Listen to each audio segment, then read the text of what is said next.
கர்த்தருடைய பரிசுத்த நாமத்திற்கு மகிமை உண்டாவதாக.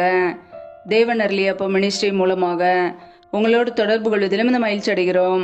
இன்றைக்கும் இந்த நாளிலும் தேவன் நமக்கு கொடுக்கிற வார்த்தை மத்தேயு எழுதிய சுவிசேஷ பகுதி 5ஆம் அதிகாரம் 9ஆம் வசனம். சமாதானம் பண்ணுகிறவர்கள் பாக்கியவான்கள், அவர்கள் தேவனுடைய புத்திரர் எனப்படுவார்கள். ஹல்லேலூயா. கிறிஸ்துவுக்குள் பிரியமானவர்களே, கர்த்தருடைய வார்த்தை சொல்லுகிறது, சமாதானம் பண்ணுகிறவர்கள் பாக்கியவான்கள், அவர்கள் தேவனுடைய புத்திரர் எனப்படுவார்கள் என்று. ஆம் பிரியமானவர்களே, தேவனுடைய பிள்ளைகள் சமாதானம் பண்ணுவார்கள். இன்றைக்கு நம்முடைய வாழ்க்கையிலே நம் சமாதானம் பண்ணுகிறோமா? இரண்டு குடும்பத்துக்கு நடுவே சமாதானம் இல்லாத ஒரு சூழ்நிலை நடக்கும் போது நாம் சமாதானத்துக்கு ஏதுவான வார்த்தைகளே, கர்த்தருடைய வார்த்தைகளை கூறி சமாதானப்படுத்துகிறோமா? நம்மை நாமே ஆராய்ந்து பார்ப்போம். தேவனுடைய பிள்ளைகள் சமாதானம் பண்ணுகிறவர்களே இருக்க வேண்டும். இன்றைக்கு அநேகருடைய வாழ்க்கையிலே மாம்சத்தின் கிரியைகள், கோபங்கள், வைராக்கியங்கள், பிரிவினைகள், தேவனுக்கு விரோதமான காரியங்கள் காணப்படுகிறது. கர்த்தருடைய பிள்ளைகள் நம்மை நாமே ஆராய்ந்து பார்க்க வேண்டும். நாம் இருக்கிற இடத்திலே சமாதானம் இருக்கிறதா? நம்முடைய குடும்பத்திலே சமாதானம் இருக்கிறதா? சண்டை சச்சரவுகள் இல்லாமல் விட்டு கொடுத்து வாழ்கிறோமா? பொறுமையோடு வாழ்கிறோமா? நீடிய சாந்தத்தோடு வாழ்கிறோமா? நம்மை நாமே ஆராய்ந்து பார்ப்போம். தேவனுடைய பிள்ளைகள் சமாதானம் பண்ணுவார்கள். ஆம் பிரியமானவர்களே, நம் இயேசு கிறிஸ்துவின் பிள்ளைகள் நம் சமாதானம் பண்ண அழைக்கப்பட்டு இருக்கிறோம். ஹல்லேலூயா. நாம் எந்த வீட்டிற்கு சென்றாலும் நம் சமாதானத்தை கூற வேண்டும். சமாதானம் உண்டாக்குகிற பிள்ளைகளாய் இருக்க வேண்டும். நாம் இன்னொரு குடும்பத்திலே போய் சமாதானத்தை கெடுத்து விடக்கூடாது. இன்றைக்கு அநேகருடைய வாழ்க்கையிலே கர்த்தருடைய பிள்ளைகள் என்று சொல்லிவிட்டு மற்ற குடும்பத்தில் போய் சமாதானத்தை கெடுத்து விடுகிறார்கள். கர்த்தருடைய பிள்ளைகள் ஆராய்ந்து பார்க்க வேண்டும். தேவனுடைய பிள்ளைகளாய் இருந்தால் மற்ற குடும்பத்தில் போய் சமாதானம் பண்ணுவார்கள். இன்றைக்கு நாம் எப்படி வாழ்கிறோம்? நாம் எப்படி நம்முடைய வாழ்க்கையிலே சமாதானத்தை பண்ணுகிறவர்களாய் இருக்கிறோம்? நம்மை நாமே ஆராய்ந்து பார்ப்போம். வேதத்திலே நாம் வாசிக்கிறோம், நீதிமொழிகள் 15ஆம் அதிகாரம் 18ஆம் வசனத்திலே, கோபக்காரன் சண்டையை எழுப்புகிறான், நீடிய சாந்தம் உள்ளவனோ சண்டையை அமர்த்துகிறான் என்று வசனம் சொல்கிறது. ஆம் பிரியமானவர்களே, ஒரு குடும்பத்திலே சமாதானம் வர வேண்டும் என்றால் நாம் சண்டையை எழுப்புகிறவர்களே இருக்கக்கூடாது, நீடிய சாந்தம் உள்ளவர்களே இருக்க வேண்டும். சண்டையை அமர்த்துகிறவர்களா இருக்க வேண்டும். இன்றைக்கு அநேகருடைய வாழ்க்கையிலே சண்டை எழுப்புகிற ஜனங்களா இருக்கிறார்கள். கோபக்காரன் மாத்திரமே சண்டை எழுப்புவான். பிரியமானவர்களே, நீடிய சாந்தம் உள்ளவர்களோ தேவையில்லாத காரியங்களுக்கு விட்டு விலகி வாழ்ந்து விடுவார்கள். இன்றைக்கு நாம் எப்படி வாழ்கிறோம்? சண்டையை அமர்த்துகிறவர்களாக இருக்கிறோமா? அல்லது சண்டையை எழுப்புகிற ஜனங்களா இருக்கிறோமா? தேவனுடைய பிள்ளைகளா இருந்தால் சமாதானம் பண்ணுவோம். நம்முடைய வாழ்க்கையிலே நாம் தேவனுடைய பிள்ளைகளாய் வாழ்கிறோமா? அல்லது தேவனுடைய பிள்ளைகள் என்று சொல்லிவிட்டு தேவனுக்கு பிரியமில்லாத வாழ்க்கை வாழ்கிறோமா? நம்மை நாமே ஆராய்ந்து பார்ப்போம். கர்த்தருடைய பிள்ளைகள் நீடிய பொறுமையா இருக்க வேண்டும். எல்லாத்தையும் சகித்து கொள்ள வேண்டும். அன்பு சகலத்தையும் தாங்கும் என்று வேதம் சொல்கிறது. நமக்குள்ளே நீடிய பொறுமை இருந்தால் நாம் எல்லாற்றையும் சகித்துக் கொள்கிற ஜனங்களாய் நாம் அந்த இடத்திலே சகித்து கொண்டு பொறுமையோடு சண்டை எழுப்பாமல் நீடிய சாந்தம் உள்ளவர்களாய் நாம் போய்விடுவோம். பிரியமானவர்களே, இன்றைக்கு நம்முடைய வாழ்க்கையில நாம் எப்படி வாழ்கிறோம்? நம்மை நாமே ஆராய்ந்து பார்ப்போம். வேதத்திலே நாம் வாசிக்கிறோம், நீதிமொழிகள் 17ஆம் அதிகாரம் 14ஆம் வசனத்திலே, சண்டையின் ஆரம்பம் மதகை திறந்து விடுகிறது போல் இருக்கும், ஆதலால் விவாதம் எழும்பும் முன் அதை விட்டுவிடு என்று வேதம் சொல்கிறது. ஆம் பிரியமானவர்களே, சண்டையின் ஆரம்பம் மதகை திறந்து விடுகிறது போல் இருக்குமாம். ஆதலாலே விவாதம் எழும்பும் முன், பிரச்சனை வருவதற்கு முன்பாக அதை விட்டுவிட்டு விலகிவிட வேண்டும். கர்த்தருடைய பிள்ளைகள் இன்றைக்கு எப்படி வாழ்கிறோம்? இன்றைக்கு அநேகருடைய வாழ்க்கையிலே சண்டைகள், பிரச்சனைகள், கோபங்கள், வைராக்கியங்கள், பிரிவினைகள் அதிகரித்து கொண்டே போகிறது. துன்மார்க்கமான ஒரு வாழ்க்கை. தேவனுடைய பிள்ளைகளா இருந்தால் துன்மார்க்கமான காரியங்களை விட்டு விலகி, தீமை விட்டு விலகி சமாதானம் பண்ணுகிறவர்களா இருப்போம். இன்றைக்கு நாம் எப்படி வாழ்கிறோம்? நம்முடைய குடும்பம் எப்படி இருக்கிறது? சமாதானமுள்ள ஒரு வாழ்க்கை வாழ்கிறோமா? அல்லது குடும்பத்திலே எப்பொழுதுமே மாம்சத்தின் கிரியைகள், பிரிவினைகள், வைராக்கியங்கள், விரோதங்கள், ஒருவருக்கொருவர் பேசாமல் இருப்பது, இப்படிப்பட்ட காரியங்கள் இருக்கிறதா? கர்த்தருடைய பிள்ளைகள் ஆராய்ந்து பார்க்க வேண்டும். நாம் அன்பு கூற அழைக்கப்பட்டு இருக்கிறோம். சமாதானம் கூற அழைக்கப்பட்டு இருக்கிறோம். சமாதானம் பண்ண அழைக்கப்பட்டு இருக்கிறோம். அதை மறந்து போக கூடாது. இயேசு கிறிஸ்துவை ஏற்றுக்கொண்டால் நம் தேவனுடைய பிள்ளைகள் சமாதானம் பண்ணுவார்கள். ஹல்லேலூயா. இன்னைக்கு நம்முடைய வாழ்க்கையிலே அந்த சமாதானம் பண்ணுகிற ஒரு குணம் இருக்கிறதா, அல்லது நாம் போனவுடன் மற்ற குடும்பத்திலே சண்டை வருகிறதா, பிரச்சனை வருகிறதா, பிரிவினைகள் வருகிறதா, ஆராய்ந்து பார்ப்போம். ஹல்லேலூயா. வேதத்திலே நாம் பார்க்கிறோம், எபிரேயர் 12:14 யாவரோடும் சமாதானமா இருக்கவும் பரிசுத்தம் உள்ளவர்களா இருக்கவும் நாடுங்கள், பரிசுத்தம் இல்லாமல் ஒருவனும் கர்த்தரை தரிசிப்பதில்லையே என்று வசனம் சொல்கிறது. ஆம் பிரியமானவர்களே, கர்த்தருடைய பிள்ளைகள் எப்படி வாழ வேண்டுமாம்? எல்லோரோடும் சமாதானம் இருக்க நாட வேண்டுமாம், பரிசுத்தம் உள்ளவர்களாய் வாழ நாட வேண்டுமாம். பரிசுத்தம் இல்லாமல் ஒருவனும் கர்த்தரை தரிசிப்பதில்லையே என்று வசனம் சொல்கிறது. நமக்குள்ளே பரிசுத்தம் இல்லை என்றால் கர்த்தரை தரிசிக்க முடியாது. ஆம் பிரியமானவர்களே, இன்றைக்கு நாம் யாவரோடும் சமாதானமா இருக்க நாடுகிறோமா? எல்லோரோடும் ஐக்கியமா இருக்க நாடுகிறோமா? பரிசுத்தம் உள்ளவர்களை வாழ விரும்புகிறோமா? நமக்குள்ளே மன்னிக்கிற ஒரு சுபாவம் இருக்கிறதா? தாழ்மை உள்ளவர்களாய் தாழ்த்துகிற ஒரு சுபாவம் இருக்கிறதா? நம்மை நாமே ஆராய்ந்து பார்ப்போம். யாவரோடும் சமாதானமாய் இருக்கும்போது, பரிசுத்தம் உள்ளவர்களாய் வாழும்போது நம் கர்த்தரை தரிசிக்க முடியும். எல்லாரோடும் பிரச்சனையோடு, சமாதானம் இல்லாமல் சண்டையோடு, பிரிவினையோடு நாம் இருப்போம் என்றால் கர்த்தரை எப்படி தரிசிக்க முடியும்? கர்த்தரை நாம் தரிசிக்க வேண்டும் என்றால் நமக்குள்ளே அன்பு இருக்க வேண்டும். ஹல்லேலூயா. வேதத்திலே நாம் பார்க்கிறோம், நீதிமொழிகள் 15:1 கடுஞ்சொற்களோ கோபத்தை எழுப்பும் என்று வசனம் சொல்கிறது. பிரியமானவர்களே, இன்றைக்கு கோபம் வர எது காரணமா இருக்கிறது? கடும் சொற்கள், கடுமையான வார்த்தைகளை பேசுவதினாலே அங்கே மற்றவர்களுக்கு அது கோபத்தை உண்டாக்குகிறது. கர்த்தருடைய பிள்ளைகள் வார்த்தைகள் பேசும்போது கவனமாய் இருக்க வேண்டும். மற்றவர்களிடம் பேசும்போது என்ன பேசுகிறோம், எதை பேசுகிறோம், எப்படிப்பட்ட வார்த்தைகளை பேசுகிறோம் என்பது முக்கியம். இன்றைக்கு அநேகருடைய வாழ்க்கையிலே கடுஞ்சொற்களினாலே கோபத்தை எழுப்பி விடுகிறார்கள்.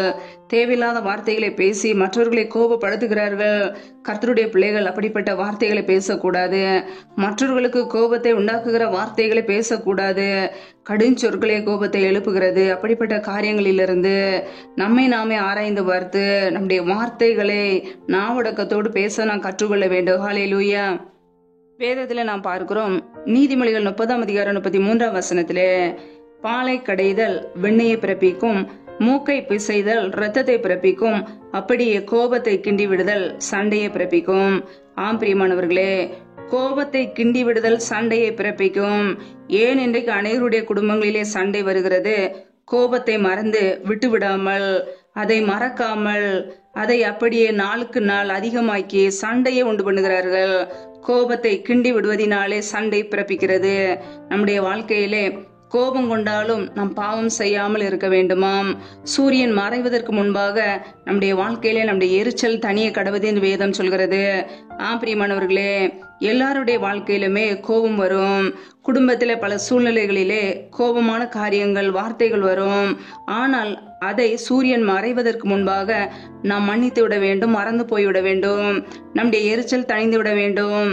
ஆனால் இன்றைக்கு அநேகருடைய வாழ்க்கையிலே கோபம் பல மாதங்களாக, பல வருடங்களாக இருக்கிறது. பிசாசுக்கு இடம் கொடுக்கிறார்கள். மன்னிக்காமல் இருதயத்திலே பகையோடு வைராக்கியத்தோடு வாழும் போது தேவனுடைய ராஜ்யத்திலே பிரவேசிக்க முடியாது. பிரியமானவர்களே, மாம்சத்தின் கிரியைகளிலிருந்து மனம் திரும்ப வேண்டும். மாம்சத்தின் கிரியைகளுக்கு இடம் கொடுப்போம் என்றால் பரலோக ராஜ்யத்திலே பிரவேசிக்க முடியாது என்று வேதம் சொல்கிறது. பிரியமானவர்களே, இன்றைக்கு நம்முடைய வாழ்க்கை எப்படி இருக்கிறது? நம்மை நாமே ஆராய்ந்து பார்ப்போம். வேதத்திலே நாம் பார்க்கிறோம், கலாத்தியர் 5:19, 20, 21 ஆகிய வசனங்களிலே மாம்சத்தின் கிரியைகள் அங்கே எழுதப்பட்டிருக்கிறது. மாம்சத்தின் கிரியைகள் வெளியரங்கமாய் இருக்கின்றன. அவையாவன விபச்சாரம், வேசித்தனம், அசுத்தம், காமவிகாரம், விக்கிரக ஆராதனை, பில்லி சூனியம், பகைகள், விரோதங்கள், வைராக்கியங்கள், கோபங்கள், சண்டைகள், பிரிவினைகள், மார்க்க பேதங்கள், பொறாமைகள், கொலைகள், வெறிகள், களியாட்டுகள் முதலானவைகளே. இப்படிப்பட்டவைகளை செய்கிறவர்கள் தேவனுடைய ராஜ்யத்தை சுதந்தரிப்பதில்லை என்று முன்னே நான் சொன்னது போல இப்பொழுது உங்களுக்கு சொல்லுகிறேன் என்று கர்த்தருடைய வார்த்தை கூறுகிறது. பிரியமானவர்களே, கோபங்கள், சண்டைகள், பிரிவினைகள், மார்க்க பேதங்கள், இப்படிப்பட்ட காரியங்கள் இருக்கும் என்றால் தேவனுடைய ராஜ்யத்தை சுதந்தரிப்பதில்லையாம். நமக்குள்ளே கோபம் இருக்கிறதா? சண்டைகள் இருக்கிறதா? பிரிவினைகள் இருக்கிறதா? மற்றவர்களை மன்னிக்காமல் வாழ்கிறோமா? இருதயத்திலே கசப்போடு வெறுப்போடு வாழ்கிறோமா? நம்மை நாமே சற்று ஆராய்ந்து பார்ப்போம். நமக்குள்ளே கோபம் இருக்கும் என்றால், வைராக்கியம் இருக்கும் என்றால், விரோதங்கள் இருக்கும் என்றால், நாம் தேவனுடைய ராஜ்யத்திலே பிரவேசிக்க முடியாது. பிரியமானவர்களே, நம்முடைய வாழ்க்கையிலே இப்படிப்பட்ட காரியங்களை விட்டு மனம் திரும்பி அவருடைய பிள்ளைகளாய் சமாதானம் பண்ணுகிறவர்களாய் வாழ்வோம். நம்முடைய எரிச்சல் தனிய கடவுது, நம்முடைய கோபம் மறைந்து போக கடவுது. விட்டு கொடுத்து வாழும்போது நம்முடைய வாழ்க்கையிலே ஆசீர்வாதம். நம் தேவனுடைய பிள்ளைகளாய் இருப்போம், சமாதானம் பண்ணுகிறவர்களாய் இருப்போம். மாம்சத்தின் கிரியைகளுக்கு ஒருபோது இடம் கொடுக்காமல் ஆவியினாலே நடத்தப்படுவோம். தேவனுடைய பிள்ளைகளாய் வாழ்வோம். ஹல்லேலூயா. இப்படிப்பட்ட சுபாவங்கள், தேவனுக்கு பிரியமில்லாத காரியங்கள் இருக்கும் என்றால் நம்முடைய வாழ்க்கையிலே அப்படிப்பட்ட காரியங்களை விட்டு விலகி மனம் திரும்பி கர்த்தருடைய பிள்ளைகளாய் வாழ அர்ப்பணிப்போம். கர்த்தர் அதற்கேற்ற கிருபைகளை நமக்கு கொடுத்து நம்மை வழி நடத்துவார். ஹல்லேலூயா. கர்த்தர் தாமே இந்த வார்த்தையின்படி உங்களை ஆசீர்வதிப்பாராக. ஆமேன். நம்மை நாமே அவருடைய சமூகத்திலே தாழ்த்தி அர்ப்பணித்து ஜெபிப்போம். ஜெபம். எங்களை அதிகமாய் நேசிக்கிற எங்கள் அன்பின் பரலோக பிதாவே, மெய் துதிக்கிறோம், ஸ்தோத்திரிக்கிறோம் அப்பா. இந்த நாளிலும் கூட நம்முடைய வார்த்தைகளோடு எங்களோடு பேசினீரே, அதற்காக ஸ்தோத்திரம். ஒவ்வொரு நாளும் கண்ணின் மணி போல எங்களை பாதுகாத்து கிருபையோடு ஜீவனோடு வைத்திருக்கிறீரே, அதற்காக நன்றி. நல்லவரே மெய் துதிக்கிறோம், வல்லவரே மெய் துதிக்கிறோம், பரிசுத்தமுள்ளவரே மெய் துதிக்கிறோம். ஒவ்வொரு நாளும் எங்களுடைய தேவைகளை சந்திக்கிறீரே, நன்றி. உண்ணவும் உடுக்கவும் தங்குவதற்கு இடம் கொடுத்து எங்களை பாதுகாக்கிறீரே, நன்றி அப்பா. இப்பொழுது இணைந்திருக்கிற ஒவ்வொரு குடும்பங்களுடைய கரங்களிலே அர்ப்பணிக்கிறோம். என் தேவன் தாமே பிள்ளைகளை ஆசீர்வதிப்பீராக. பிள்ளைகள் செய்கின்ற வேலைகளை, தொழில்களை, வியாபாரங்களை ஆசீர்வதிங்க. கையின் பிரயாசங்களை பெருக பண்ணுங்க. கையின் பிரயாசங்கள் தேவையில்ல செலவுக்கோ, வீண் செலவுக்கோ, மருத்துவ செலவுக்கோ, வடிகன்னு சொல்லி போகாதபடிக்கு என் தேவன் ஆசீர்வதிங்க. அப்படி நன்மையினால் நிரப்புங்க. யாரெல்லாம் வேலைக்காக ஜெபிக்கிறார்களோ, வேலை காரியங்களில் உள்ள தடைகளை நீக்கி ஆசீர்வதிங்க. இயேசு கிறிஸ்துவின் வல்லமையுள்ள நாமத்தினாலே தடைகள் முற்றிலுமாக நீக்கப்பட்டு போவதாக. ரிபா கபரா ஷகரக தூரி கரதரபலா ரபா கபரா சந்த ரதன கதரபலா. தடைகள் விலகுவதாக இயேசு கிறிஸ்துவின் நாமத்தினாலே. ரியாக்கோ போர ஷேகல் எதினமர ஷதரபலா. என் தேவன் ஆசீர்வதிங்க. பிள்ளைகள் படிப்பு கேட்ட நல்ல வேலைகளை ஏற்படுத்தி கொடுங்க. கரங்களில் அர்ப்பணிக்கிறோம். எந்தெந்த குடும்பங்களிலெல்லாம் கர்ப்பத்தின் கனிக்காக ஜெபிக்கிறார்களோ, என் தேவன் அந்த பிள்ளைகளை ஆசீர்வதிப்பீராக.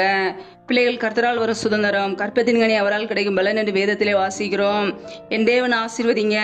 பிள்ளைகள் வாழ்க்கையில் நிந்தை, அவமானம் எல்லாவற்றையும் துடைத்து ஆசீர்வதிப்பீராக. கரங்களிலே தாழ்த்தி ஒப்புடுத்து ஜெபிக்கிறோம். எந்தெந்த குடும்பங்களிலெல்லாம் பலவீனத்தோடு, சோர்வோடு, வியாதியோடு கஷ்டப்படுகிறார்களோ, என் தேவன் அவர்களை சுகமாக்குங்கப்பா. உடைய சுகமாக்கும் கரம் பிள்ளைகளை தொட்டு சுகமாக்கட்டும், விடுதலையாக்கட்டும்.